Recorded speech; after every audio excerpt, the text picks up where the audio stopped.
All right, we'll say good morning. Let's begin. So today's daf is Chaf Dalid. We're picking up at the Mishnah Chaf Gimel Amud Bey. Says the Mishnah, "V'chein shnei anashim ze omer kohenani, v'ze omer kohenani." So mostly we have two people who come along. This one says I'm a Kohen, and this one says I'm a Kohen. So what's the halacha? The Mishnah says Einon ne'emanin. They're not believed. Now Rashi says over here, what does it mean ne'emanin? What does it mean? They want rishon in shul. What's the issue over here? So Rashi says Einon ne'emanin litein lahen truma. No. This is not about getting the first aliyah. Right? This is about getting truma. So if each one shows up and says I'm a Kohen, this one says I'm a Kohen, this one says I'm a Kohen. So we do not believe them in order to give them truma. However, ubizman shehein meidin ze'ezeh hare elu ne'emanin. But if they testify about one another, then in fact they are believed. So Rashi says over Now, in essence, what's happening over here is each one is still testifying about himself and about his fellow. So as such, again, you have, so each one is testifying about himself and about his fellow, they're believed. Rabbi Huda says no. So we'll say now. So according to the Tanakh, according to the Rabbanan, first opinion of the Mishnah, all you need is a eid echad, one witness to testify that someone is a Kohen. Rabbi Huda comes along and says, no, you cannot elevate someone to the kahuna on the basis of the testimony of one witness. Amar Rabbi Elazar, Sarbosa Machlokes Rabbanan, Rabbi Huda. Rabbanan say Eid Echad works for the kahuna. Rabbi Huda says Eid Echad does not work for the kahuna. Amar Rabbi Elazar, Masai. When is this true?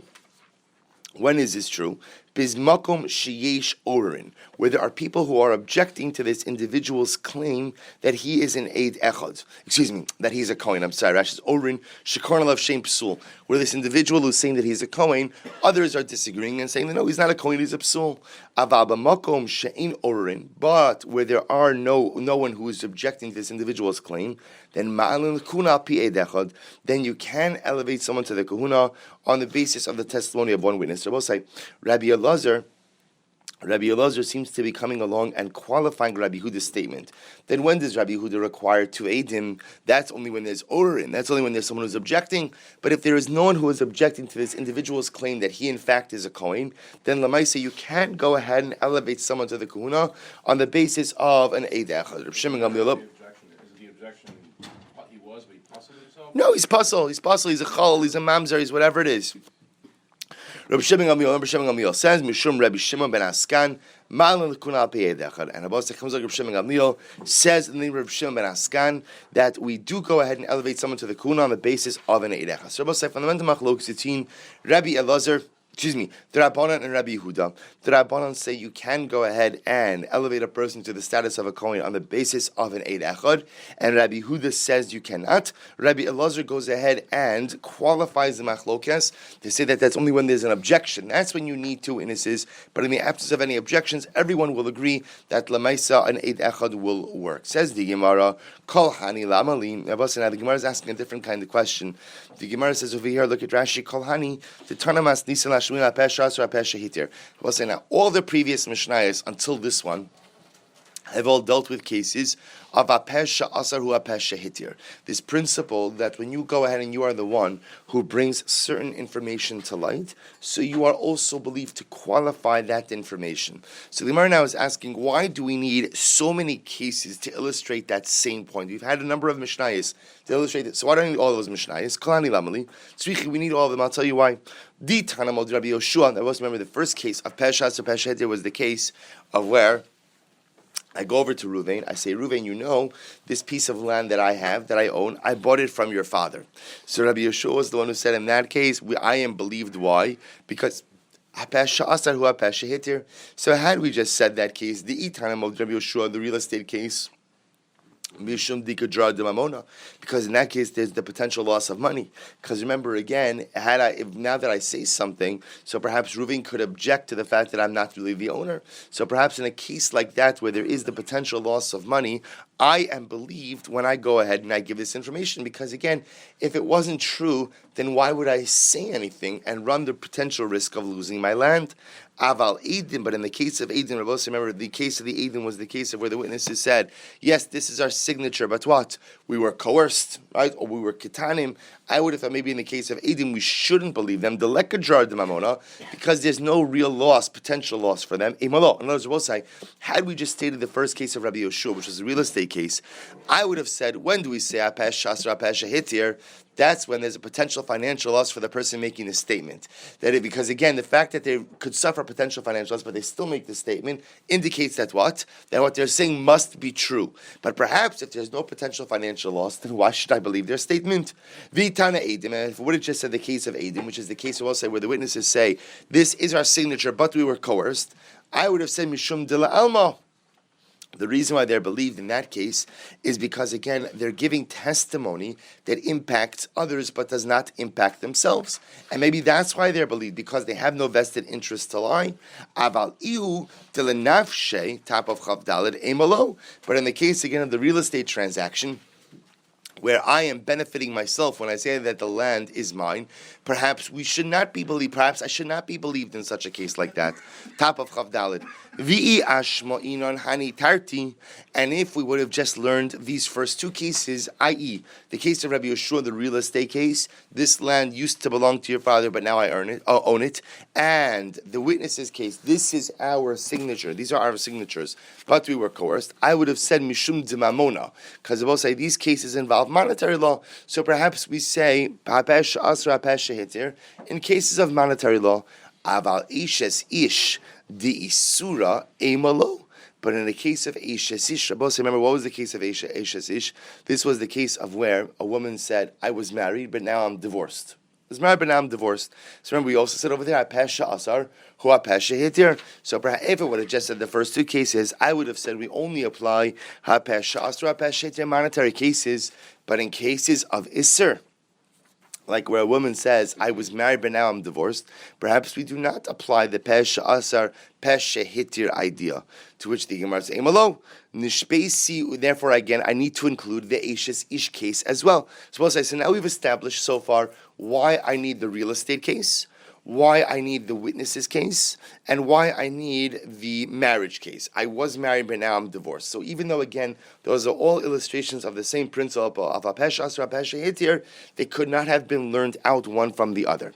However, again, Nishpesi utahora ani lamali, but why do I need the case of where she says, I was taken captive, but I was not violated? So remember, the Mishnah said same thing. Pesh Asra, Pesh Hitir, I was taken captive, but I wasn't violated. So why do I need that case? Meaning that would seem to fit into the same Isser situation as Eshes Ish. And if you've already illustrated the concept of Pesh Asra, Pesh Hitir by Eshes Ish, why would I have to do it again over here? Mishum de kaboy lemisnei. Because we need to go ahead and state the following case: Ve'im misheni says ba'u edim harizu lo teitze. Because we need that case of nishpesi utahora ani to teach us the case that if she went ahead and she got married, and then witnesses came along that said that she was violated, that's what? That she does not have to leave her Kohanic husband. To which the Gemara says, these are all cases we learned. That makes sense according to the one who goes ahead and says that statement of Mishanises Ba'u Eidim Harezu Lo Teitze is referring to the Sefer, is referring to the case of where she said Nishpesi Utahora Ani, that I was taken captive, but I was not violated. But the one who says Rabbi said it's referring to the following case, that I was married, but now I am divorced. Then what can be said? Why do I need this particular case? Because we need to include the case of two women ultimately who were taken captive. And Abba say this is the case, two women who were taken captive, and each testifies about the other. Why do I need this case of the two women who were taken captive? I would have thought that when two women are taken captive, and one says the other was not violated, right? And the other one says the other one was not violated, I would have said that we're choshesh for gomlin. Gomlin abosai means that we're choshesh perhaps for reciprocity, meaning maybe they're conspiring with one another in order to go ahead and testify on each other's behalf. Kamash malon, no. Kamash malon that we're not choshesh for that. The Gemara says, Kamash malon v'chein shnei anoshim lamali. So too, why do I need the case of shnei anoshim? Rabbi say this is the case over here of our Mishnah. Shnei anoshim are the two guys who show up and each one says I'm a Kohen. Mishum mishum de kabayla misna plugta to Rabbi Yehuda v'Rabbanan, because we want to illustrate the machlokes Rabbi Yehuda and the Rabbanan. Namely, again, can you go ahead and make someone a kohen on the basis of the testimony of an eid echad? So we'll say what the Gemara has just successfully done in just a couple of lines is explained why we needed all of the cases of apesha asura apesha hitir up until now, because even though they are all apparently illustrating, not apparently, even though they are all illustrating the same exact principle of hapesha asra hapesha hitter, because they each have different nuanced understandings, therefore one could not be learned out from the other, and therefore we need all of them until we finally come to this. And then again, the case of the two women taken captive, we have that case because that teaches us that when people testify about each other, we don't have to automatically assume that there's some type of collusion until we finally come to this case where, again, our Mishnah is not apesha apesha, but rather, again, our Mishnah is here to illustrate a more fundamental dispute between the Rabbanon and Rabbi Yehuda about whether or not you can make someone or establish someone a kohen as a kohen for truma purposes on the basis of the testimony of an eid echad. Good. Tan Rabbanon. Ani kohen, v'chaveri kohen. So, two people show up, right? Reuven and Shimon. Reuven says, "I'm a kohen, and my friend Shimon is a kohen." So, what's talacha? Ne'eman la'achila b'trumo. So such testimony is believed to go ahead and allow them to eat truma. However, ve'eno ne'eman lahasio isha. But it's not enough to allow them to get married. Now, what does this mean? So if you look at Rashi says, ne'eman la'achila b'truma ve'eno ne'eman lahasio isha, miyucheses ma'alihi b'yuchses. So watch this case. Reuven and Shimon show up. Reuven says Shimon's a kohen. Shimon says Reuven's a kohen. So fine. You have an eid echad. Eid echad, apparently the Gemara is saying over here, like the opinion of the Rabbanon, is enough to make someone a kohen for truma purposes, but it's not enough for yichus purposes. Meaning that we could. It's interesting. You could establish him as a kohen for truma consumption, but not automatically for yichus. Which means that, in other words, you can't rule out the fact that he's possibly a mamzer or an asin or someone else. So he could eat truma, but he can't go ahead and marry as if he was genealogically unblemished. However, Ad Shiyu Gimel, until you have three people, Shnayim Me'idin al Zeh, Ushnayim Me'idin al Zeh. In other words, Rabbi said the only time you can ascertain that someone's yichus is in order is when he has two witnesses. So apparently, one witness is necessary to eat truma, two witnesses for yichus. Rabbi Yehuda says, calls it three people, but it means a group of three. It means one person and two witnesses testifying against him. Rabbi Yehuda says, Af eno ne'ema la'achil b'truma, ad shehu shlosha. And Rabbi Yehuda disagrees, as he does in the Mishnah, that no, eid echad is not even good enough to allow this person to eat truma. Even for truma purposes, he can't eat truma until when? Ad shehu shlosha, shnayim idin al zeh, shnayim idin al zeh. Even for truma, you can't eat truma until when? Until you have three people. In other words, two people testifying for each guy that he's a kohen. Lememra. The Rabbi Yehuda chayish legomlin. Now, is that saying that Rabbi Yehuda is choshesh for reciprocity? Meaning, is Rabbi Yehuda choshesh that perhaps not reciprocity, but more collusion? Right? Is he choshesh that there's some type of collusion over here? For Rabbanan lo chayish legomlin, and the rabbis are not concerned for some type of collusion. But yet we learned the opposite. This nan. Listen to this case. This is an interesting case actually. You have two merchants. Rashi says, Chamarin, sosrei tivua, umolichin mimakom hazol l'krachin. So these are merchants that would go to the cities to go out and sell their wares. So what happened? Listen to this. Va'amar echan mehen shali chadash v'shal chaveri yashan. Shali eina metukan v'shal chaveri metukan. Listen to this. So two merchants show up in town, and one guy says, my produce is chadash. My produce is chadash, right? His produce is yashan. And I will say, now remember again, so which one is better? So look at Rashi over here. So this is not over here chadash and yashan like halachic chadash and yashan. This is Rashi over here. It says mishabeach es shel chavero umizalzel es shelo shali eno meusar v'shel chaveri meusar shali chadash ve'eno yavesh adayin kol tzar ve'eno yavash adayin kol tzarcho v'shel chaveri yashan ve'yavash kol tzarcho tistam yashan tov min chadash. So also listen to this. So two merchants walk into the city. One says, listen, my produce is not so good, right? But my friend's produce, he's got the good produce. Or he says, you know what, my produce is not tithed, but my friend's produce is tithed. Right? I'm looking out for you, right? I want to do you a favor. Don't buy here, right? Go to my friend. So what's the halacha? Eino ne'eman. We don't believe him. Now we'll say, why don't we believe him? Rashi says, Eino ne'eman. Hoyol va'ama aratzu ve'eino ne'eman ala maser. Afa pi shemeir al shelo sheinu metukan. Va'od shemosif imzu. V'armachenu shabeach hashal chaveiro. Eino ne'eman lachzik hashal chaveiro v'chesches metukan. She'eino ela ma'arimin. Because again, essentially the Gemara says we don't believe him. You know why? Because this is collusion.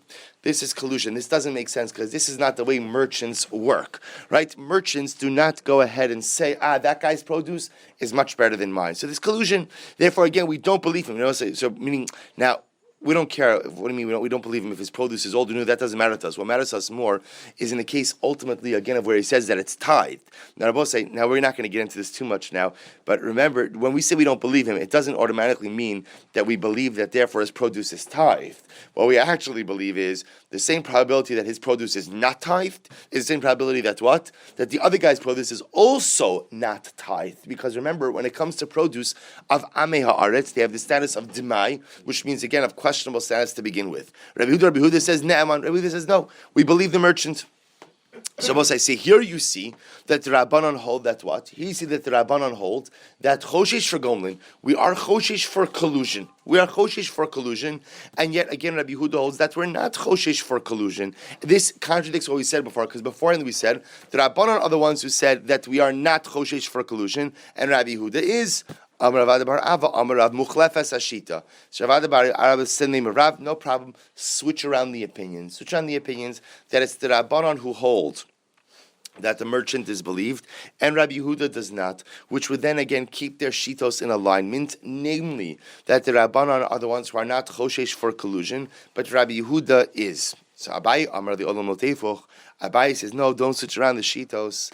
B'demai hakilu. The rabbis were lenient in the, I should say the rabbis. They were lenient in the realm of Demai. In other words, Rabbi Yehuda holds that essentially since Demai is rabbinic, to be Demai Akilu, Rov Ame Haaretz Ma'asrin. The Rabbi say, remember, what are we dealing with over here? We're dealing with produce of an Amma Aretz. So there's a rabbinic gezerah against produce of an Amma Aretz, that it's Demai. Remember, Demai is a contraction of two words, Da Mai. What is this? Which means that the produce of an Amma Aretz is of questionable status, because we don't know if it has been tithed or not. The reality is, the majority of Ami Haaretz do tithe their produce. Just for Choshesh, we have a rabbinic stringency. Therefore, Rabbi Huda seems to say in this particular case, we could be mekel and not enforce the rabbinic stringency. Amar Rava said, Rabbi Huda l'kasha, and therefore I will say, that's why Rabbi Huda allows us to believe the merchant. Rava, on the other hand, says, Rabbi Huda kasha, Rabbanan lo kasha. That's fine if you reconcile the position of Rabbi Huda, but what about the contradiction in the shitos of the Rabbanan? Ella, Rabbi Huda lo kasha kedeshaninan. Rather, says Rava like this: Rabbi Huda's positions do not pose a contradiction, as we said before, because even though Rabbi Huda seems to normally be concerned for collusion, in this case he's not. Why? Because we could be mekel, we could be lenient in the laws of Demai, and therefore we'll believe what the merchant says. However, the Rabbanon lo kasha. But why is there not a contradiction between the positions of the Rabbanon? Listen to this. Kida Amar Rabbi Chama bar Ukva, because we apply the statement of Rabbi Chama bar Ukva, who said, "B'shekli umnaso biyado." Hachat Amud Beis Hachanami. B'shekli umnaso biyado. I will say, what's the case over here in the merchants? The case of the merchants is where the merchant who's saying, my produce is inferior to my fellows, or my produce is untithed, my fellows is tithed, what does he have with him? He has his utensils necessary for selling his produce. What does this mean? Look at Rashi. B'shekli umnaso biyado, chamar hamevi tevua limkar. If you have a merchant who brought his grain to sell, hayanose biyado kli heker shel mechira. He would bring certain utensils with him that, for selling purposes, kigon machak shemochkin ba'as hamida. He would bring. I don't know what the technical name for this utensil is, but like a smoother. You know, if you're piling, if you're measuring out a pile of grain or a pile of some type of produce, something to smooth out the top. smooth off the measure. Shemochakin ba'as hamida v'hamavia latznia eno nose biyado kli umnus mecher v'hacha. So we'll say. So what's the case over here? The case over here is v'hacha kagon shekli umnus biyado. So Rabbi Bar Chama qualifies this case. He says. Yeah, actually, yeah, Rabbi Chama Bar Ukva says the case is like this, where what happens? Reuven and Shimon show up in town, and Reuven says, "Listen, don't buy by me. My stuff is not good, right? I have inferior produce, or my stuff is not tithe." So Rabbi Bar Chama says, when do we not believe him? When we see that he brought his measuring utensils, his smoothing utensils, which will also indicates what? That his intention is to sell produce. If his intention is to sell produce, then why is he directing us towards his fellow merchant? It can only be for one reason, which is collusion. Therefore, the Gemara says, and therefore, again, I will say, what the Gemara is suggesting over here is that the Rabbanan, under normal circumstances, would not be choshesh for collusion. But in this case, the reason they say we don't believe Reuven merchant, number one, is because we see that he has klei umnaso. He has the utensils of his profession with him, which indicates that he came to town to do business. He came to town to sell produce. Now, if he came to town to sell produce, but now he's telling us to go to the next merchant, that looks strange. That looks like collusion. So the Gemara says, "Vehecha itmar Bar Chama Bar Ukva." Where was this statement of Rabbi Chama Bar Ukva made? It was made on the following case. This is not because we learned. Hakedar sheniach kideirosa v'yar lishtos. We'll say kedar is an individual ultimately who sells utensils. So utensil salesman, a jug salesman that went and he put his utensils down, v'yarad lishtos, and he set them down by the river because he wanted to drink water. So what's the halacha? Hapinimios tahoros, the inner ones are tahar, vachitzonios timeos, and the outer ones are tameh. V'hatanya, but we learned elu v'elu timeos, that both the inner ones and the outer ones are tameh. So we'll say, so what's going on over here? Amrei Bar Chama b'shekli umnasa biyado. What's the case over here? This is talking about an individual who was a salesman of kidarim, of jugs, of utensils. And what happened? Mipnei sheyat hakol mishamesh es bahen. So we'll say, if you're a jug salesman, there's one thing you can be pretty sure of, which is what? When you go ahead and you bring your wares to market, so what's going to happen? Everyone's going to touch every single thing. So the assumption therefore, I will say, is what? Is that lemaisa, your utensils are tameh. Utensils are tameh. So the Gemara says, "I v'hatanya elu ve'elu tahoros."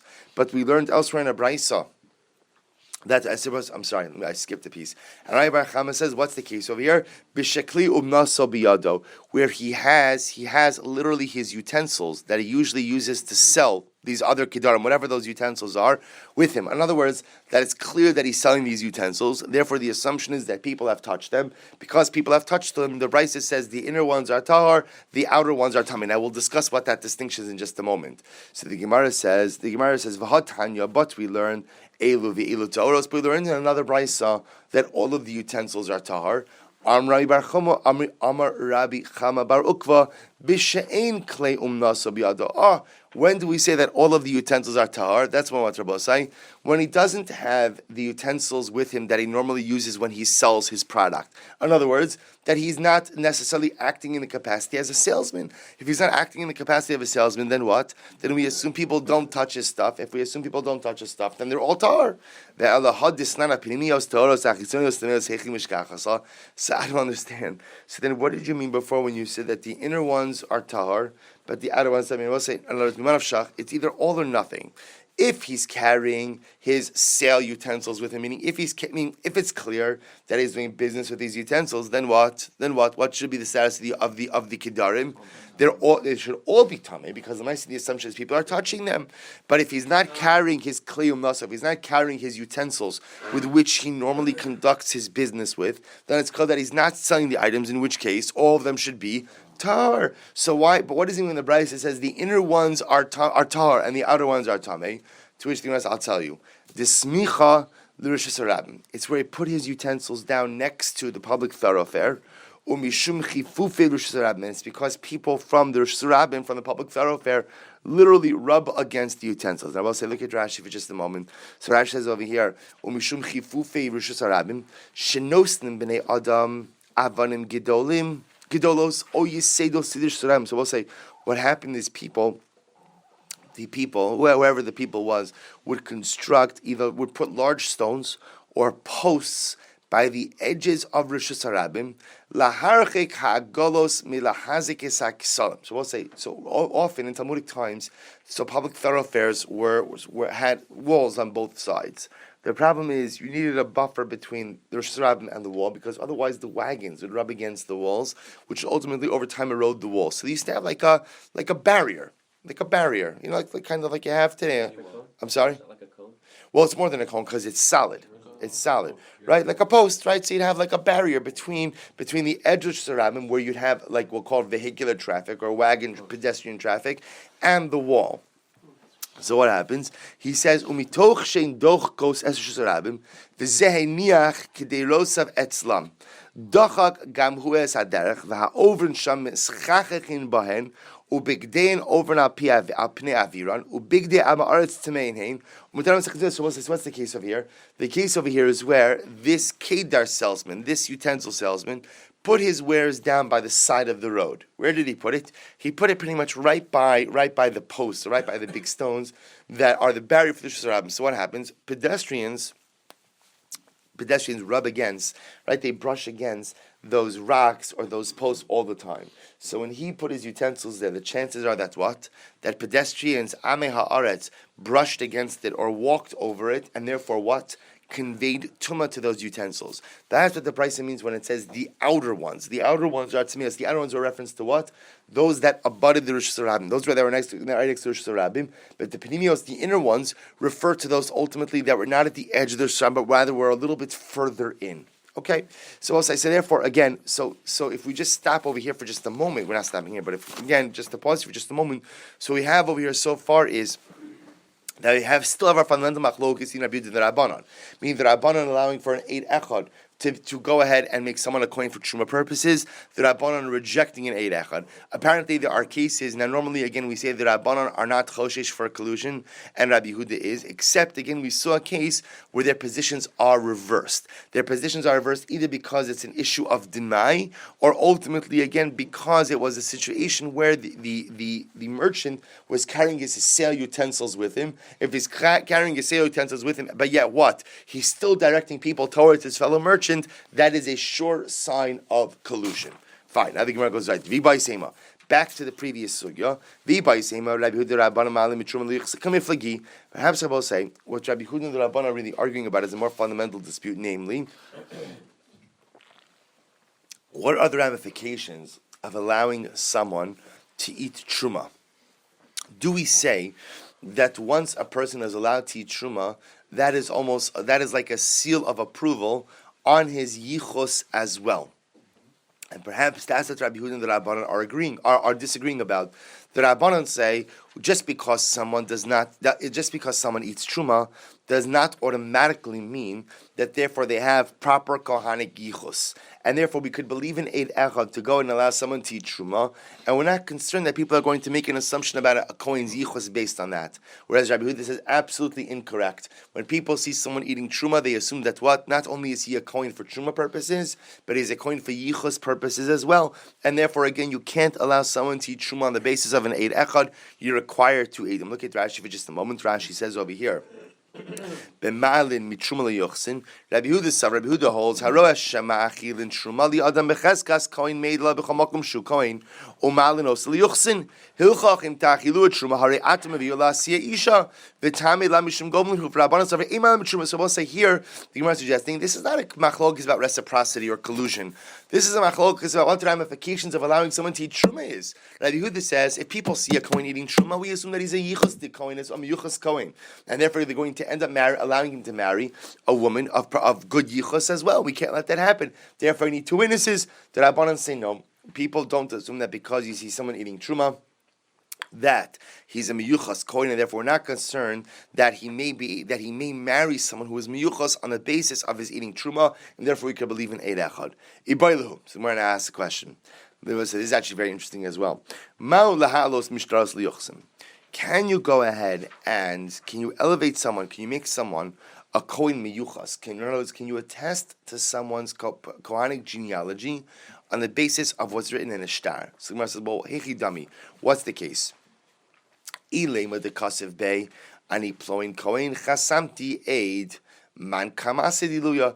If you want to see about say they have the following case that Ruvain signed as a witness on a star, and on the witness and the way how did he sign? He said Ruvain ben Yaakov HaKohen.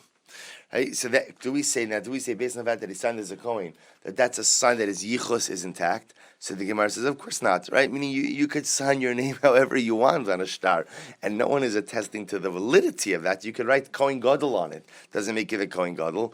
Lo tzicha, listen to this. No. The Ksiv Bey, ani kloni Kohen lavisi mana meploni v'chasimu sahadi. Both say this is very interesting. What's the case? The case is where the star says that Ruvain HaKohen borrowed money from Shimon.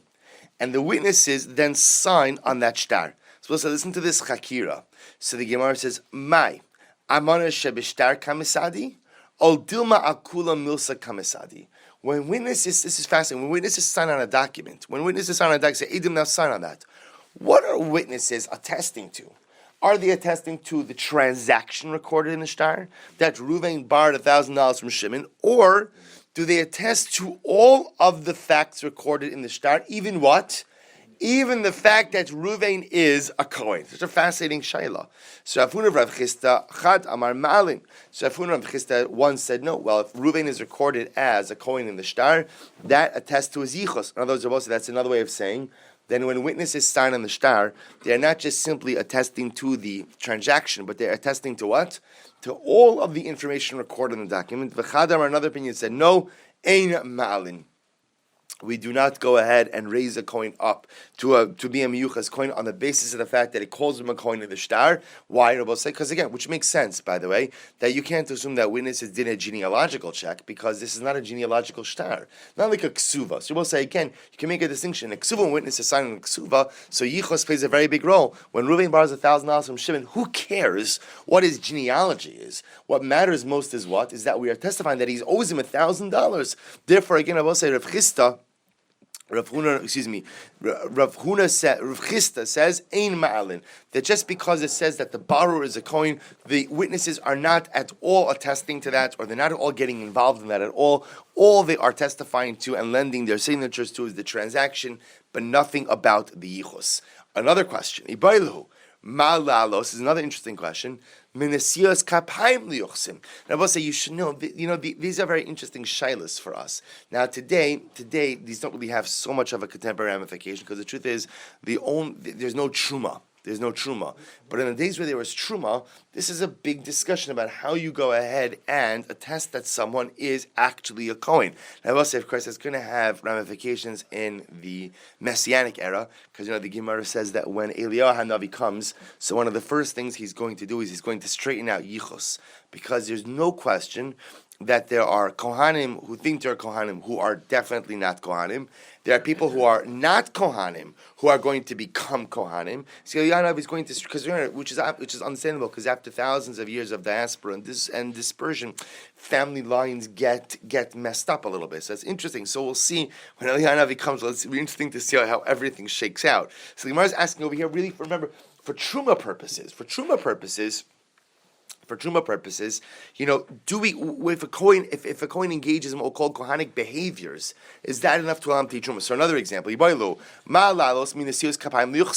now both say, can we say that if somebody's duchening, let's say I've seen Aaron HaKohen duchening for the last 20 years, is that enough to establish his yichus? Is that enough to say that he has a Kohen proper yichus? So the Gemara says,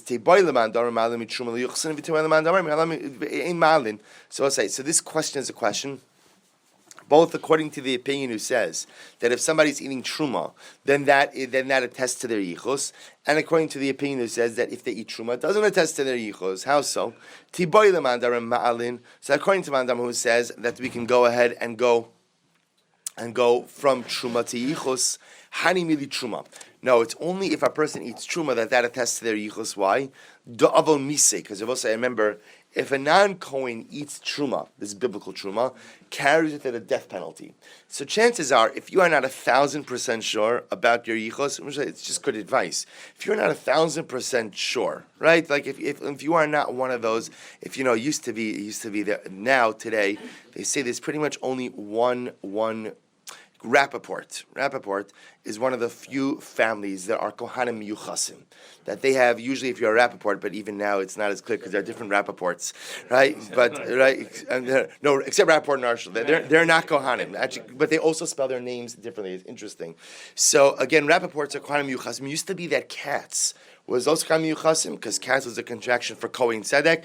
That's out the window because there are many Katzes who are not Kohen. But there are very few Mishpachos Miyuchasos. So if you were not, let's say, a Rappaport, chances are it would be a very bad idea to eat Truma. Because as much as you think that you're a Kohen, and your father thinks he's a Kohen, maybe even your grandfather, if you are not 1,000% sure, the stakes are quite high. If you are wrong, you are consuming something that carries the death penalty. So therefore, according to the Mandamu, it says that if you eat truma, then ultimately, again, that allows you to establish yourself as a kohen miyuchas. It makes sense, because if you're willing to eat truma, that's a pretty good statement of that you're positive, that you're sure about your kohanic status. Aval Nasir's Kapayim, but also getting up there to Duchen. So what happens if a non-Kohen gets up to Duchen? What happens if a non-Kohen gets to Duchen? The Isra say, the truth is, it's not good, but you violated a positive commandment. Because Torah says, Kosev Aruchum says to the children of Aaron, you have to bless them. So if a non-Kohen Duchens, he's violated Naseh. So just because a non-Kohen, is just because somebody's Duchening, that's not a good raya that they're a Kohen. So the Gemara says, O Dilma, or the other possibility is, no shna, perhaps it makes no distinction. And if somebody's willing to duchen, that also shows that what? That lamaisa, they're going. Tiboy leman de amra in malin, or according to Mandamu, who says that we do not go ahead and say that someone is a kohen miyuchas based on their willingness to eat truma. Hanimi the truma dimis achla betzina, because only truma is consumed in private. So therefore, again, you can't assume that because somebody eats truma that attests to their yichus. Aval nesiyos kapayim de v'farhesya, but Rabbi say duchening, which happens in public, ilav kohenhu, were it not for the fact that this person is a kohen, kulei hai lo machzif in nishnafshe. Rabbi say a person would never have so much chutzpah to get up and duchen if what? If they were not really a bona fide kohen. O dilma, or perhaps loshna, perhaps it makes no distinction. So which one is it? So Rav Chisda and Ravina have a machlokas. Chad Amar Malin. One says that if you duchen, that is an indication, that is a good enough indication about your yichus. The Chad Amar Ein Malin. And one opinion said that no, we are not mala. We do not go ahead and raise a person up to the status of a kohen based on his willingness to duchen. So Nachman said, he asked me this question pointedly. So do we say that if a person duchens, that's enough of an attestation to their yichus? Armale plukta to Rav Chisda of Rav Avina. So what is the halacha? Right? So what's the bottom line? If somebody's duchening, is that enough of a testimony of an attestation to their yichus? So says the Gemara says. So he said, Amarle, Ana Masnisa Yedana. The only thing I can tell you is I know a brayso. What does the brayso say? This Sanya, Rabbi Yossi says, Gedola Chazaka. Chazaka is great. Chazaka is great. Now, I mean, chazaka is strong. Now, what does that mean? Shenemar, and Abbas, here, we're going to start this today, although we'll end up continuing this tomorrow. This is quite interesting. So the Gemara here quotes the pasuk from Ezra. And the Gemara will say, when they come back from, in the second temple, to rebuild the second Beis HaMikdash, ultimately, remember, a large portion of the Jewish people do not come with Ezra and Nehemiah. They stay behind. And there were two major issues. Levium, virtually no Levium showed up. This was amazing. Virtually none of the Levium showed up, which is why, by the way, they lost their Meiser Rishon. It was given to the Kohanim, and the other big issue was rampant intermarriage among the Kohanim themselves.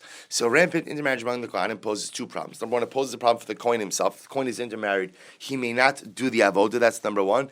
And of course, it poses major problems vis-a-vis their offspring, in terms of being chalolim, or maybe even not Jewish. So the Gemara quotes the pasuk, Umibnei Kohanim, from the sons of Kohanim, Bnei Chavaya, Bnei Akotz, Bnei Barzilai. So these were all Kohanic families. Asher lokach mibnos Barzilai hagilad isha vaikara ashma.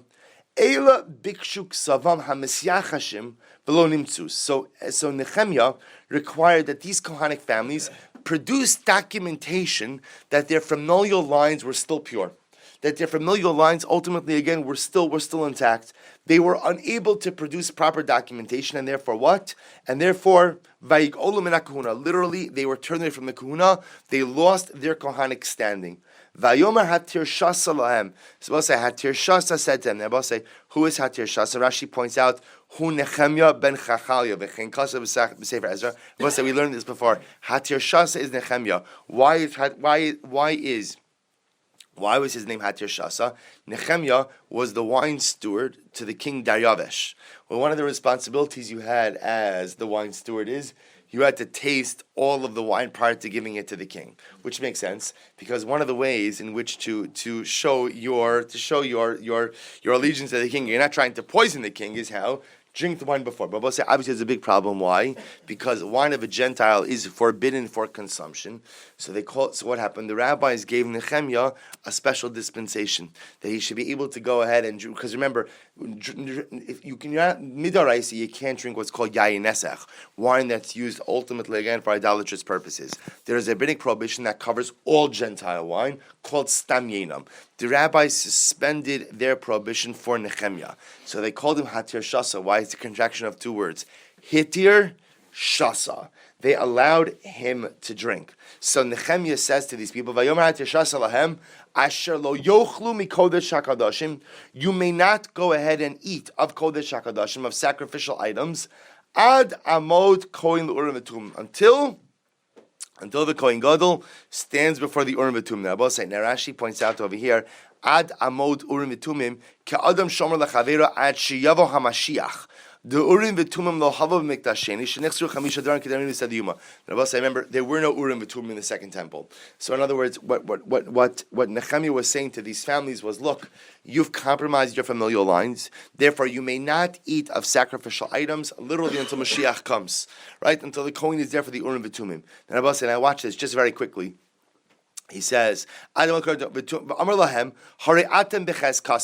so ultimately Nehemiah says to them, you Kohanic families, you are able to maintain your chazaka. What did you eat when you were in when you were in Bavel? Kachagvul. But say kachagvul means truma. You were eating truma. Now remember, truma is chutzar, is drabanan, but you were eating truma. Afkan bekachagvul. So to now that you came back, you could also continue to eat that which you were eating beforehand. Now,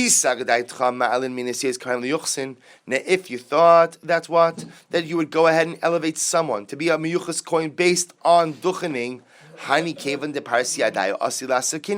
Then I will say what? Presumably these families were also duchening while they were in Bavel. Now the fact that we allow them to continue to duchen indicates to us what?